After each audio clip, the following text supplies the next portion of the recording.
Last week, President Obama made some rather shocking comments at a press conference regarding the Supreme Court's deliberation of the constitutionality of the Patient Protection and Affordable Care Act, or Obamacare. His comments belie a grasp of constitutional concepts so lacking that perhaps the University of Chicago Law School should offer a refund to any students taught constitutional law by then Professor Obama. He said, ultimately, I'm confident that the Supreme Court will not take what would be an unprecedented, extraordinary step of overturning a law that was passed by a strong majority of a democratically elected Congress, close quote. It almost sounds as if he believes the test of a constitutionality is whether a majority approves of the bill, as opposed to whether the legislation lies within one of the express powers of the federal government. In fact, the very design of the Constitution, with power split amongst two branches of the legislature, which writes the laws, and an executive who administers the law, and an independent judiciary which resolves disputes regarding the meaning of the laws, was designed to thwart popular will and preserve liberty. President Obama continued in his comments, quote, "For years, what we've heard is the biggest problem of the branch was judicial activism or lack of judicial restraint, that an unelected group of people would somehow overturn a duly constituted and passed law."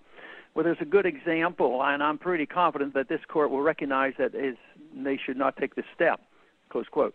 President Obama seems to misunderstand that the criticism of an activist judiciary is not that it is overturning unconstitutional federal laws, but instead that is usurping the authority to intervene in areas such as abortion, where the Constitution reserves authority to the states. In fact, upholding clearly unconstitutional laws such as Obamacare because the justices bowed to the will of the people or believe the individual mandate was a good social policy could be considered an example of judicial activism.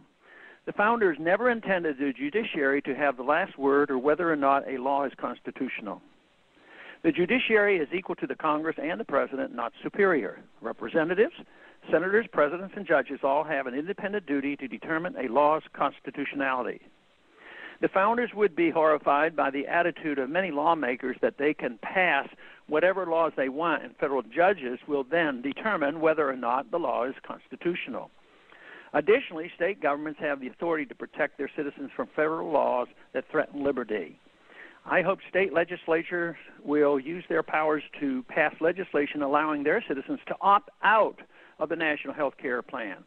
Unfortunately, even many of my colleagues who correctly argue Obamacare's unconstitutionality support the president when he asserts the power to send troops into battle without a declaration of war or have citizens indefinitely detained and even assassinated on little more than his own authority.